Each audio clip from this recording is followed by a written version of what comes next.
Here's Ryman in the Morning, on demand from 102.1 and 105.3, The Shark. This winter, I was lucky to be invited with my daughter over to go mapling at Chisholm Farm here in Hampstead, New Hampshire, with a man named Andrew Chisholm, who is the president, NH Maple Association, and this is Maple Month here in New Hampshire. He has a fascinating story. Andy, welcome to Ryman in the Morning. Thanks, John. It's great to be here. I mean, this is a big deal. This is your time of year. Oh, this is a huge deal. This is like our Super Bowl right here this month. We prepare all year long for this, and it comes down to March. March is Maple Month in New England and New Hampshire, and we're all of our producers throughout the state are out running through the woods right now and trying to produce some of that great New Hampshire maple syrup. Now, explain to people. We met. I got to go over to in Hampstead, Chisholm Farm, and my daughter and I, we got to go mapling with you and with Chris. And explain to people though why March is the big month for mapling. This is when that sap flows through the trees. Those trees are trying to wake up for spring and produce a leaf on the tree. And what makes that happen is the sap going up through the tree during these cold nights and warm days. We need that 20-degree night and a 45-degree day. And this is the only time of year it happens. Yeah, so that's one of those things when people might say, like, oh my gosh, there's a shortage of maple syrup. I can't find enough. There's another supply chain. But this is such a limited, delicate thing, right? Where you just have that small bit of daylight and nighttime really to get it done, right? Absolutely. We're totally dependent on those temperature swings from daytime warm and nighttime cold. And this is the only time of year. And that's why maple is such a limited, like you said, a limited resource and a limited availability of it. But our producers get out into the woods and they try to make just as much of that great New Hampshire sweetness that they can so that they have a supply for it for the upcoming year. Now, what did it do for you guys this year? Because it's been such an unusual winter where the timing is just kind of off. I mean, we got our first big storms right when we think that we're all done with everything. So what does that impact? We were getting real nervous in February around Valentine's Day when it was 67 degrees in southern New Hampshire and up into the low 40s to mid 40s in northern New Hampshire. That got everybody a little nervous. The season started early. We had producers in New Hampshire that were making maple syrup in January, which is very unusual. And then we hit this cold spell here in early March, late February, early March. And that just kind of reset everything. And March right now looks like the long-term forecast is looking great for maple syrup. Great. So nice comeback story. I mean, that's New England. That's what you want. Yeah, you know? Yeah. We have 28-3 and then mapling in the winter of 2023. Yeah. That old saying, if you don't like the weather today, wait for tomorrow. Yeah, absolutely. Well, let me ask you, how did you get into mapling? What drew you to this? There was a maple farm down the street from my house when I grew up as a kid, and I would come home from school and see that steam coming out of the roof there, and I just had to go down and take a look at it, and I've been doing it ever since. And where did you grow up? I was Pepperell, Massachusetts. Oh, okay. Yeah, there was a small farm down there, Bogastow Farm, and they produced maple on about 300 buckets when I was a kid. And I've been doing it ever since with a small little hiatus during the time when I went to college, but came back from college, and here we are. I'm producing maple syrup in New Hampshire. Now, this is such an interesting thing because I got to see how you guys do this. This is such an amazing setup you guys have, like a bunch of contraptions. You're in the woods. Everything's hooked up. It's I said to you, it looks like something from Stranger Things on Netflix. If I walked out there, I'd say, oh, my gosh, what are they testing out here? But explain to people how you guys go about setting everything up, the process to really get in there and do some mapling. Well, so we work throughout the summer and the fall, and we're out in those woods all year long setting up these tubing systems out there that really make the process a lot more efficient and a lot more beneficial. But the tubing systems go out and they stay out year long. And it's a lot of work to run those lines out there. We have the one that you came out and helped us with was in Kingston, and that was a tubing system that has about 3,000 taps on it. And just to paint a picture here, this is crazy. You have, it looks like 1 billion blue tubes just going through, like I said, like tied from tree to tree, and you would wonder what you're walking. It's just amazing. And it's just, to a novice, it would look like blue spaghetti thrown out through the woods. Yes, but it looks like silly string, right? Like Paul Bunyan came and just played a big prank on the woods on all the animals. That's exactly what it looks like, but it's actually very methodical, very purposeful, and everything is set out there with a purpose. Yeah, and so and they last about 10 years, right? If you set it up, that's just crazy. Yeah. But is it kind of like, I remember you telling me that, like, but just one little thing, it's almost like Christmas lights, right? Like if one little thing's not hooked up the right way, the whole thing goes sideways, right? You had a couple stories. That's a good like analogy. That where, it's like that one light bulb, and you've got miles and miles of these tubings out in the woods. You got to find that one light bulb that's not right to fix it all. Make it right. Has that happened? What's the trickiest time? Like, what's the craziest like mystery, or just like, man, I can't figure out why this isn't working, and then you figured out like, a raccoon built a radio here or something like that. All of those tubing systems are under vacuum pressure. Mm-hmm. So just the smallest little tooth hole from a raccoon or a squirrel will throw everything off. And it's chasing down literally a pinprick hole in a tube through the woods, and that'll make you pull your hair out. I was going to say, it's a good thing you're in the woods, because I'm guessing you probably can't yell out some things that you wish you could. But it's interesting in that this is one of two jobs for you. You're also an airline pilot. And so, and my dad was an airline pilot. He flew for about almost 30 years. Like, do your coworkers at work, did the other pilots know that you have this secret life as a mapler in New Hampshire? A few of them do. I don't cross the streams too often there on both. Some of the maple producers know that I'm a pilot, but not many. And some pilots know that I'm a maple producer. But yeah, they both jobs get me out of the house, so it's great. Yeah, that's great. Now, be honest, when you're flying, do you ever maybe take a little detour and just dip the plane down and just check on how everything's doing with the tubes in the woods? I try to look down. I can't see my tubes from that high up. I wish I could, but if you look to the right, you'll see that's about 2 buckets there. What would you like people to know about, since this is Maple Month? What can people do to help, and what can people do to find out more? Say they wanted to get involved and come learn from you guys. So I would encourage people to come out during Maple Month, and especially Maple Weekend on March 18th and 19th, and visit their local maple producers. All of our local maple producers in New Hampshire here will have their doors open. You can go to NewHampshireMapleProducers.com and find a local sugar house.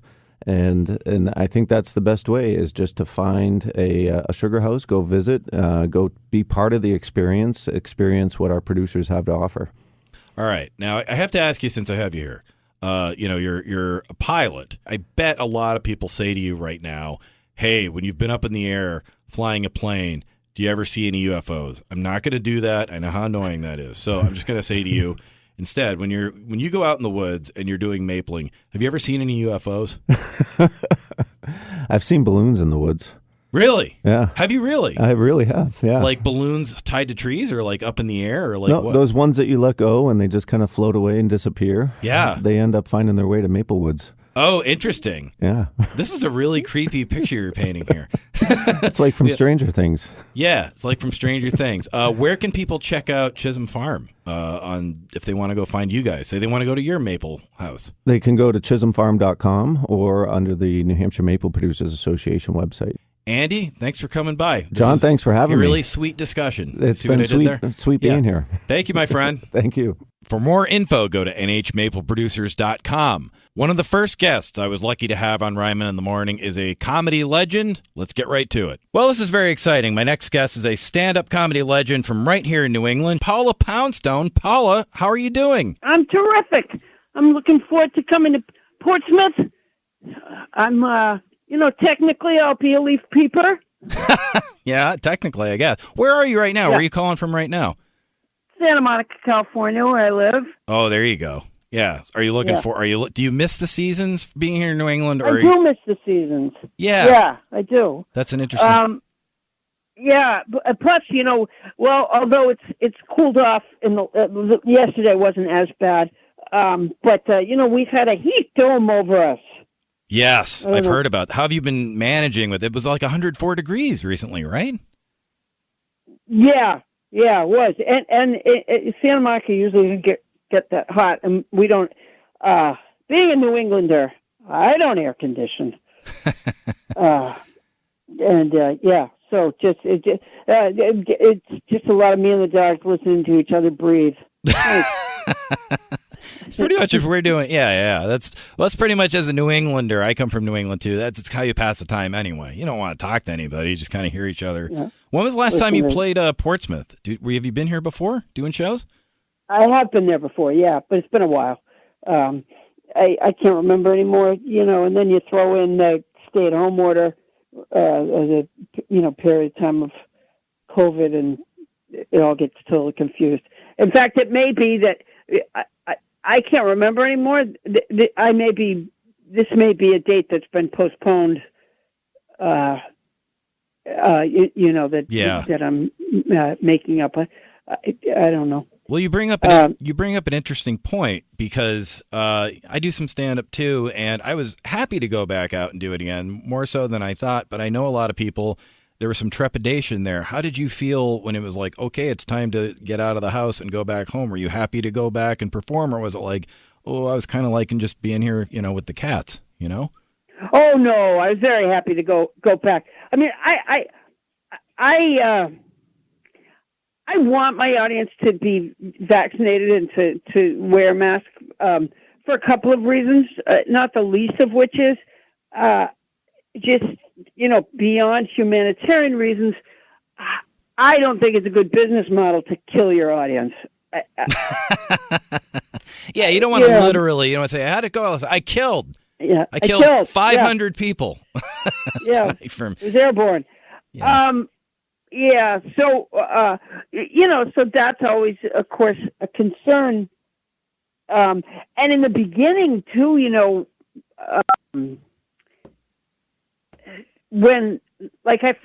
so there was 15 months of this stay-at-home order, and then a year ago last June, I went, back out. Mm-hmm. And in the beginning, places, and to their credit, they were either following protocols or, trying very hard to keep people safe. So they would have people seated, spaced out in, so people weren't seated together. Yep. As an audience. In regular times, say ticket sales didn't go that well, right? Yep. Somebody might go out on stage and say, hey, everybody, look, there's some empty seats right down front here. Why don't we all, why don't people come from back there, come down here? You collect people together to try to sort of harness that energy. But now we were doing the opposite because, which is a very heavy lift for a comic.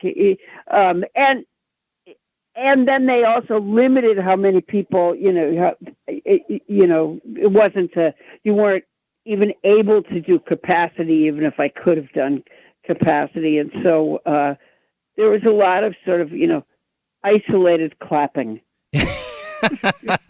That should be the title of someone's special. Isolated clapping. Yeah, because isolated clapping. I found it weird too because it's like everyone's wearing a mask, so you can't see on your setup and run up if they're going with it, and it's just if they laugh, you're like, okay, it worked. And then there's others where you're like, I couldn't tell anyway. Yeah, yeah, I can. In many ways, I've benefited by wearing a mask. By the way, although I was just, there was that period of time where people were in the grocery store, and of course we'd have masks on. I still wear a mask in the grocery store, but at that time everyone did, and they just sort of there was a lot of fear and depression, and people just looked so miserable, pushing their car.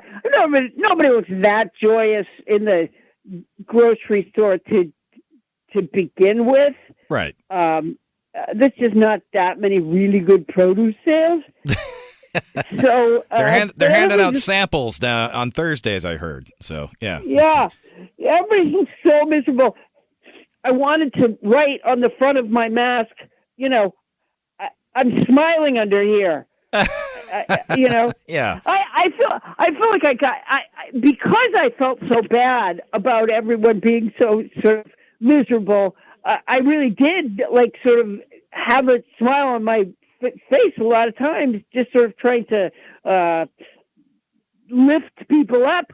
But of course, nobody could really tell. But I I feel like I would emote with my eyes. I became kind of a silent film star during that period of time. Yeah. You should have hired a pianist to follow you around and just like play to your moods, whatever. Yeah, organist. That's a good idea. Did you guys in New Hampshire, did you have the thing where the grocery stores kept trying different methods of keeping people away from...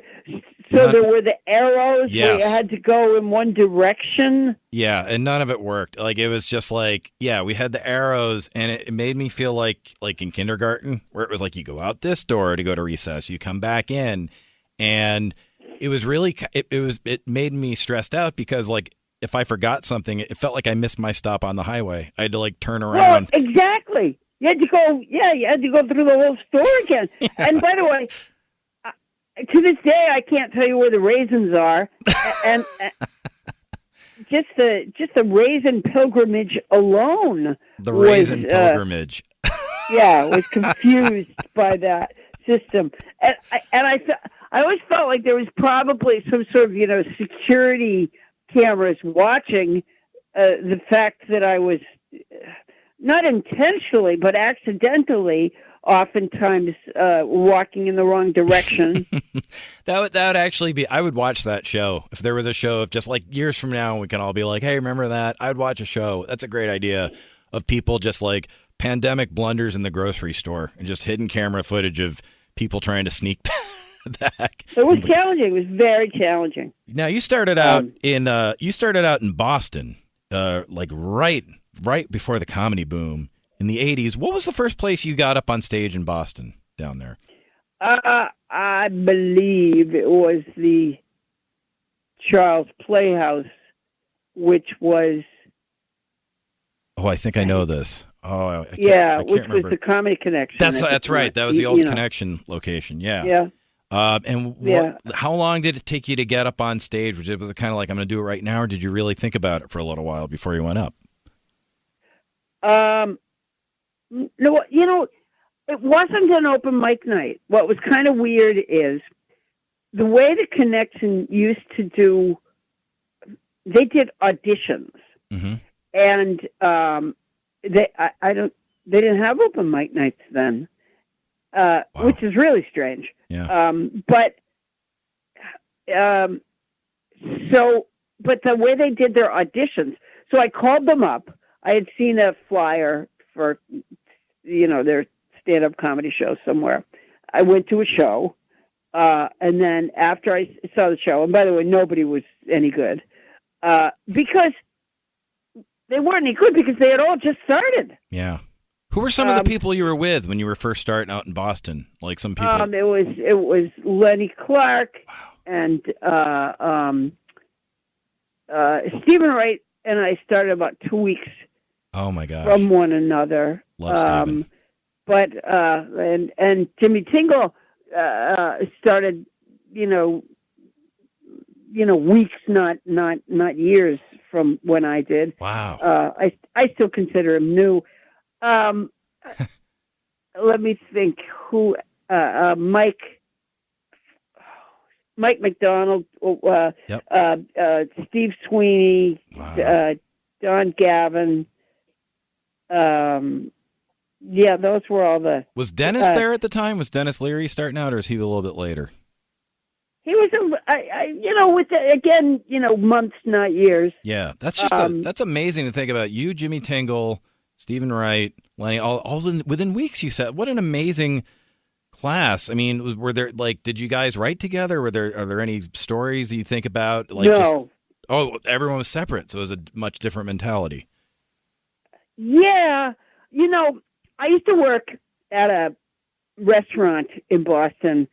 It changed its name during the course of the time that I worked there. I used to bus tables at a place called, it was originally called the Salad for All Seasons. It was on Boylston in Copley Square.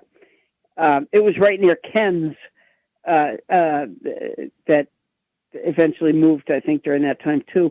And then it was called, so it started out as a Salad for All Seasons, then it was called Peppers. But it was the same place.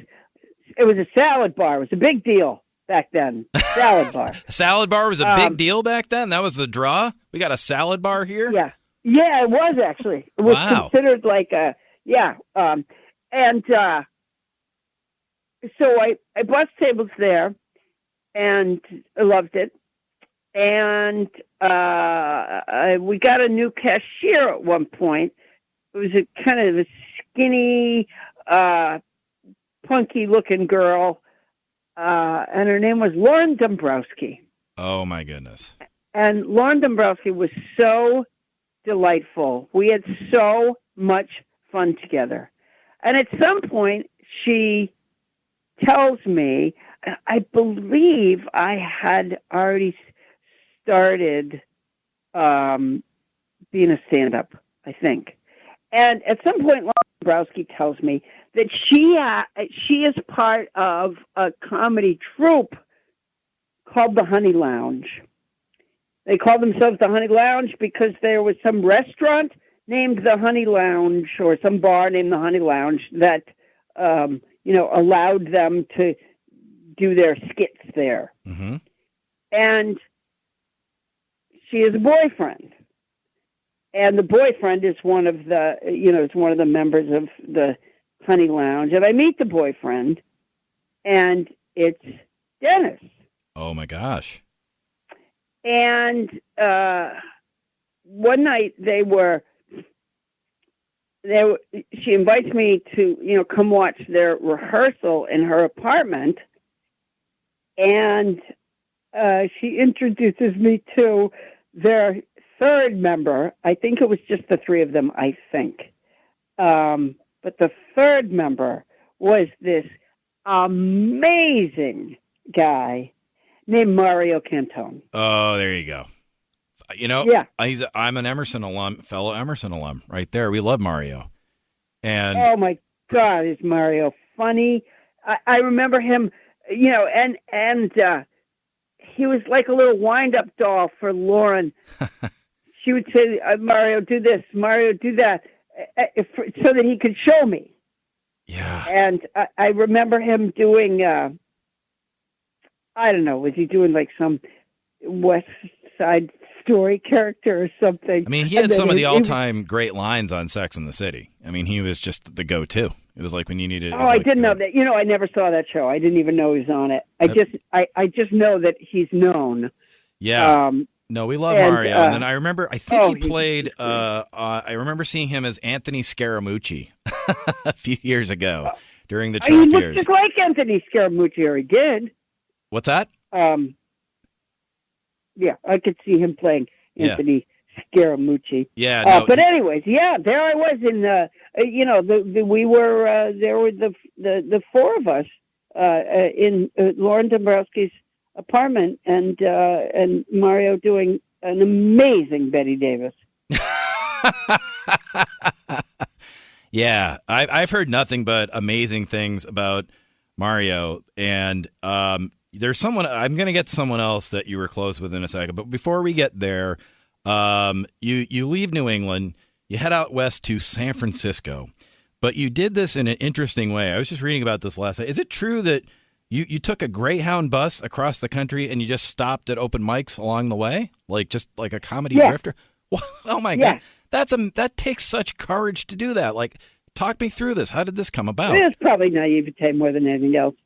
A couple of the Boston comics had gone out to San Francisco. San Francisco used to have a comedy, I guess it still does, have a comedy competition, which is just a stupid idea, but there they did it.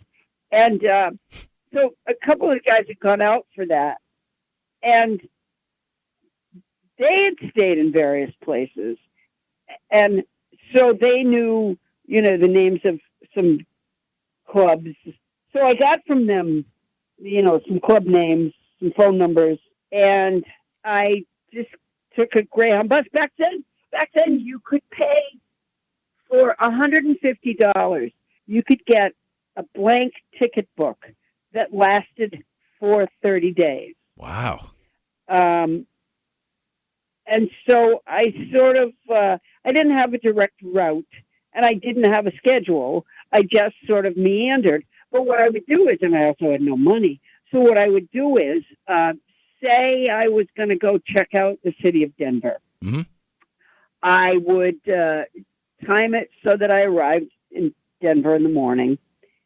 And when I got there, the first thing I would do was, I had a day pack and I had a suitcase. So the first thing I would do is I would put whatever I needed in the day pack, stick the suitcase in in one of those paid lockers. Then I would check the schedule, and I would find a location that was 4 hours away from Denver. Yep.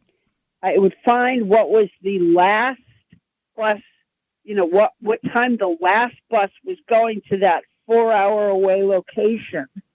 And I'd hang out in Denver, all day and maybe, into the night so that I could go to the club.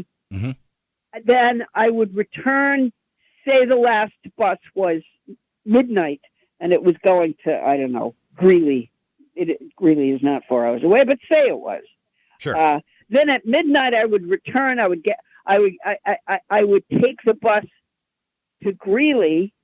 As soon as I got there, I would turn around and get back on another bus and return to Denver. And then I would spend the day in Denver again.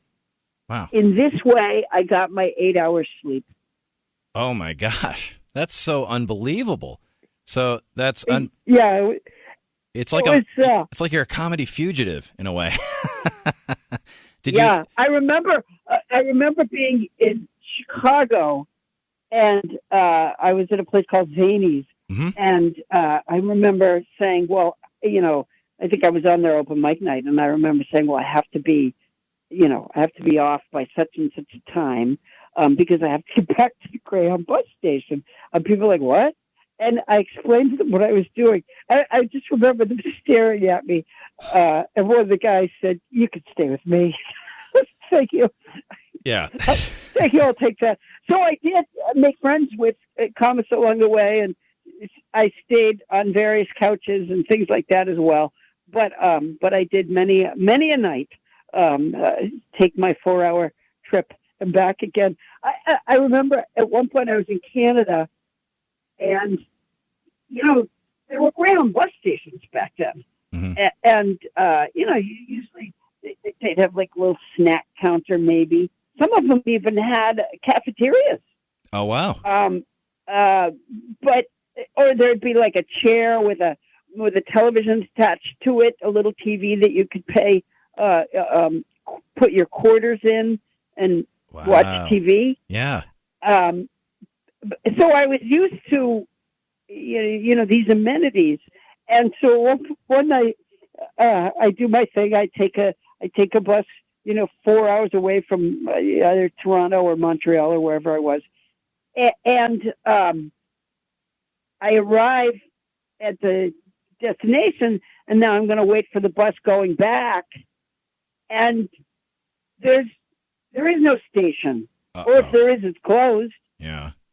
And so it's the middle of the night, and I'm just sitting outside in the dark, waiting for this bus coming in the other direction. And I can't remember how long the wait was, but I remember that I was scared to death. Oof. And at one point, I see a light coming towards me, because it was like beside a field or something. I can't tell because it was dark. Yeah. But at one point, I see this light coming towards me from way the hell far away. Oof. And somewhere, as it comes closer and closer and closer, I decide that it's an assailant. Yeah. And I have a little Swiss Army knife, like the smallest kind, that it has like one blade, yeah, and some tweezers, and I take it out. I remember sitting in the dark, in the cold, in Canada, beside, I'm sure if the sun had been up, I mean, literally in the middle of nowhere, with a tiny blade in my hand. And It turns out that the light they were coming not to assault me. And by the way, how would they have even known that I was there? But they were coming to wait for the bus as well. Oh, so you said, here's some tweezers I thought you might Yeah. need. Yeah. It just kept coming closer and closer and closer. And I could hear, like, the Jaws notes in my head. Yeah. Like, oh, my God, look, they're coming towards me.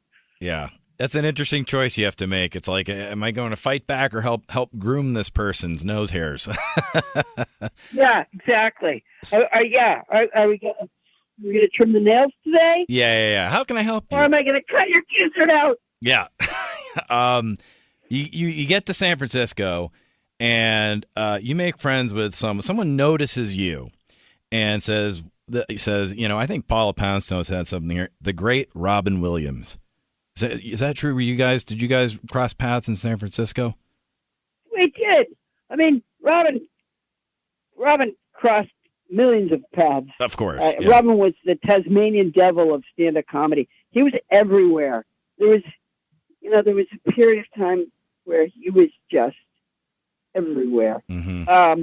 But he lived in he was from the Bay Area. Yep. And so, he hung out there a lot, and as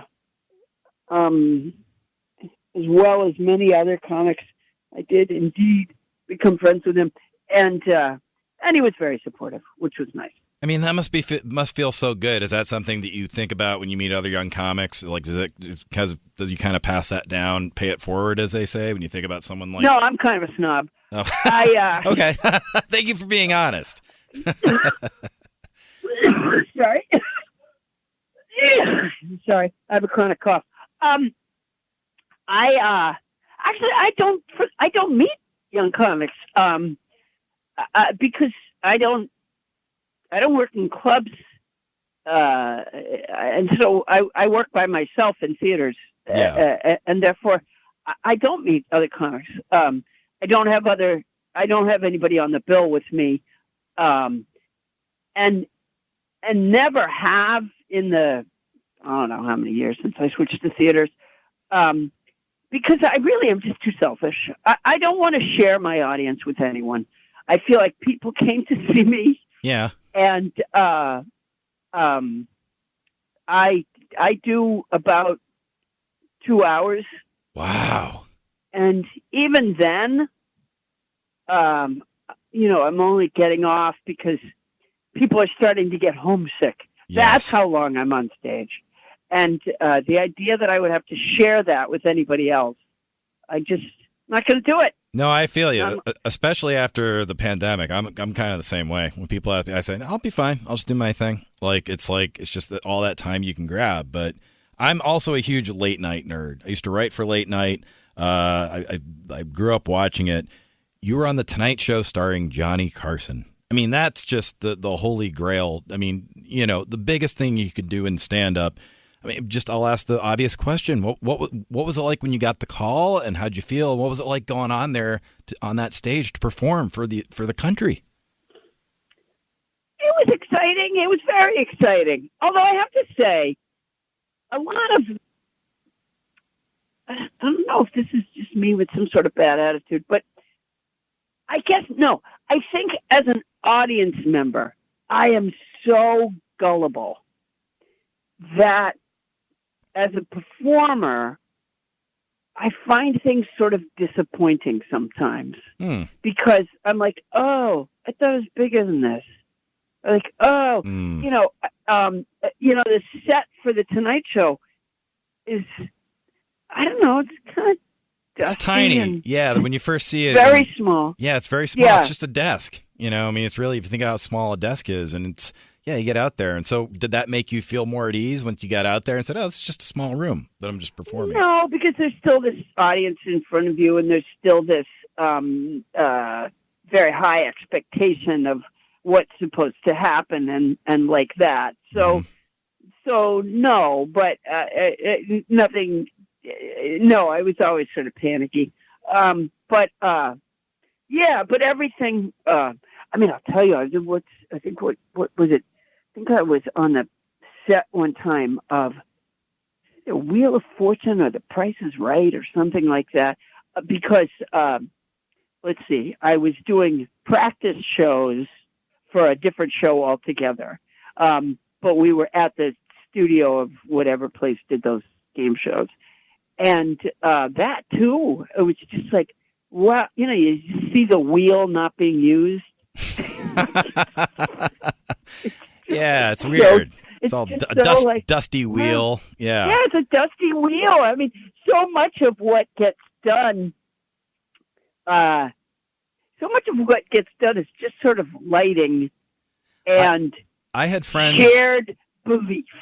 Yeah, I had friends. I lived in Astoria, Queens when I was down in New York, and so I had friends that worked over at Sesame Street, and they said the most startling thing they'd see whenever they'd go in every morning was, I guess they would hang up Snuffleupagus from the ceiling just to get him up off the ground. So you'd walk in and you'd see this like, oh man, Snuffy had a rough night, just hanging there. That's a perfect example of how gullible I am as an audience member. So it had been my fantasy to do Sesame Street. Yep, and course. I had managers at the time who did finally get me on. Mm-hmm. And it was, I was in a scene, and it's funny because years later I realized that the kid sitting in a chair with a puppy was Savion Glover. Wow. I was in a scene where Mr. Snuffleupagus is going to get a puppy, and he goes to the pound, and I ran the pound. Mm-hmm. And so in the scene, I talked to Mr. Snuffleupagus or Mrs. And True. I'm standing at one point, before we enter, I'm standing in between these two big, huge characters. And I so buy all of that stuff that while we're standing waiting to go on, I reach over and pet one. And this voice from inside goes, "Thank you." They were polite, at least. Yeah. Yeah. Yeah. I mean, I so totally. I'm Lily from that old movie. Yeah. The Leslie Caron movie. I really totally. Which is why I think seeing the Wheel of Fortune all dusty and unlit and not moving, it's very depressing. Yeah. Well, on your Carson set, life has let you down. It's true. On your Carson set, now this is the mid '80s, so it's but you really some really innovative material, and it did really well. Johnny loved it, audience loved it, and one of your Carson sets, and this is what I remember. First of all, I remember your joke about your cats have fleas, but they're indoor cats, and then you think about it, and you said, "Oh man, they must have got it from me." That's my favorite Paula Poundstone joke. There you go. But you also talk about, and this is what it always comes back in terms of going there and being vulnerable, being personal with your stand-up. Just to be blunt, you talk about not particularly enjoying sex all that much. And you also talked about how every guy would say, and this is, well, you haven't tried it with me. So the past few years in the club scene, obviously it's been, starting with I think Louis C.K. and some people like that. It's been quite divisive there to the point where it's not always pleasant going to a club. What might you say to female comics coming up now in the clubs who might be dealing with some of those male comics who kind of just keep pushing the issue when maybe they shouldn't? Oh, I don't know. I feel like the odd man out in life in general. I'm not a sexually driven human being, and I suppose even if I were, I might want to just come do my job. But on the other hand, maybe if I were, I would be interested. I have no idea. I never really. Oh, I don't know. I dealt with people who ran places that were very presumptuous about. They had that little bit of power in terms of who gets on the stage. Yep. And there was a club guy in San Francisco. He was a slimy, gross guy. Mm-hmm. And I mean, even if I had been interested, I'm not interested. I hear you. He was just gross. And, but he was one of the powers that be. Yeah. And, because to get any good at all, you have to do those goofy open mic nights and stage time is that's the answer. Stage time. But there's no other answer for a stand-up comic. It's not like music. Yep. It's not like you can just practice in your home. Sure. And get pretty good and then go present. You have to be presenting in order to get good. Yep. And so, anyways, it's a creepy, awful guy. And he asked me out a couple of times, and I had declined, and I was very polite. And I declined very, very politely. And so one night he had booked me somewhere, not at this like at a little one-nighter kind of thing. Mm-hmm. And back then, everybody paid in cash. They may not have even accepted credit cards. I can't remember any longer. But it was dollars to get in. Yep. And so he goes to pay me, and he has this big stack of cash in his hand. Well, it looked big to me, but it was mostly ones. And I think there were even coins. And as he's about to pay me, again he asks if I want to go someplace that night. Mm. And I again say very politely. I don't say, hell no. Sure. I say, I have to get back, but whatever I say. And it bothers him.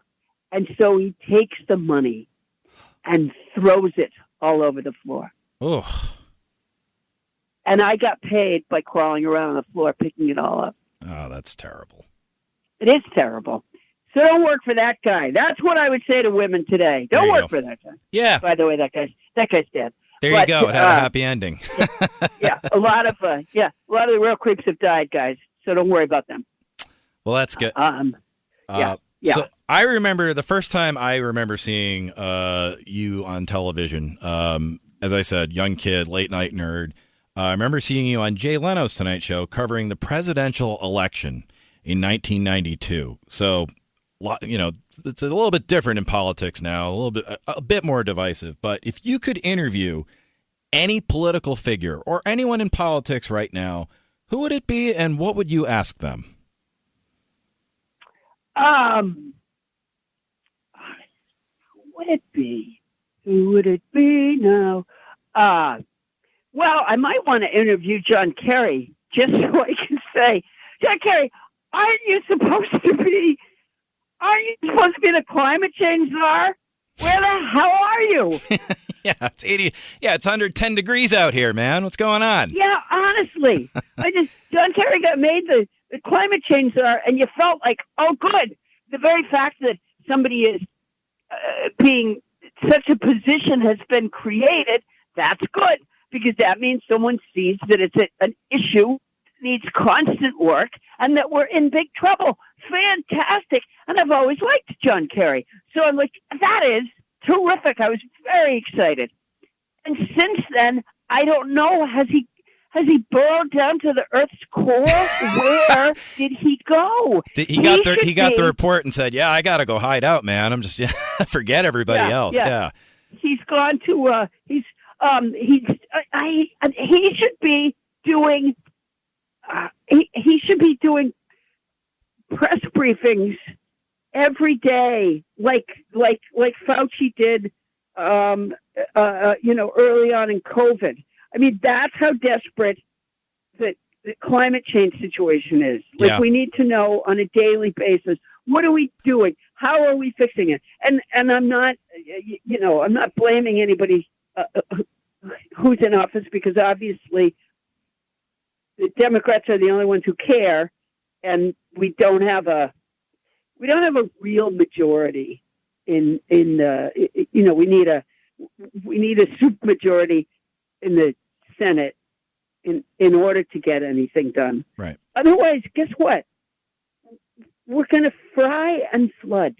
That's a good point, is that it's like, that's such a thing, is that it's just, you have all these cable news networks, and it's just, they keep pushing, they'll take any story and push it as if it's the end of the world. And it's like, you're right. Why don't you just report on the possible end of the world? That's such an interesting point. Yeah, why don't we have a Dr. Fauci out there once a week telling us what we could be doing? I Oh, agree. yeah. Well, because the answer is, both sides. Some people don't believe in it. And also, I think just a real. I think that we walk around in denial. Yeah. Because, look at Pakistan. Jesus, it's not good. And for the people who don't, I don't know, for the Republicans, I got bad news for you. Flooding and frying. Yeah. Don't really, you can even say with like a tornado. Tornadoes are funny because they'll skip a house. And I don't know if it's the one with the lamb's blood on the front door. I don't know. But, there are certain kinds of natural disasters that manage to, even, hit this house but not hit that house. Sure. That ain't the way it is with flooding and frying. Nope, definitely not.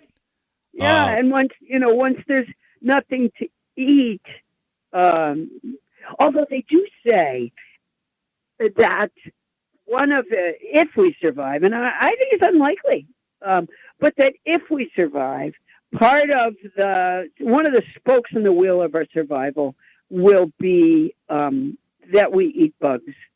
Something to keep in mind. So you should get your, if your grandmother has like a cricket recipe. Oh, wow. I would write it down. Yeah. Okay, cool. Well, there's that live action Pinocchio movie coming out. So kids, when you're watching the Pinocchio movie, be thinking what you might put on Jiminy Cricket. I mean, that's basically that to get us through.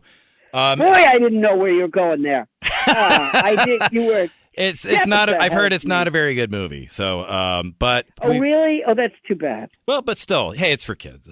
We've talked about so many things here. Is there anything I forgot? Anything you'd like to mention? Oh, I always like to tell people that I have a podcast. Yeah, it goes without saying, really, that I have a podcast because I'm a human being, and human beings have podcasts. Yeah, we all got them now. We just do. But I do. I have a podcast called Nobody Listens to Paula Poundstone. Oh, I love it. Yeah, it's a lot of fun. Great. And it's informative. It's both informative and fun. That's my goal. It's infotainment. That's what we. Yeah, I want people to go away where they feel like if say it wasn't the funniest show they've ever heard, and many of them are. But say one or two aren't, that they go away, they go, well, okay, but I learned something. My thanks to Paula Poundstone and Andrew Chisholm. Get out there, celebrate Maple Weekend here in New Hampshire. Thanks to you for listening.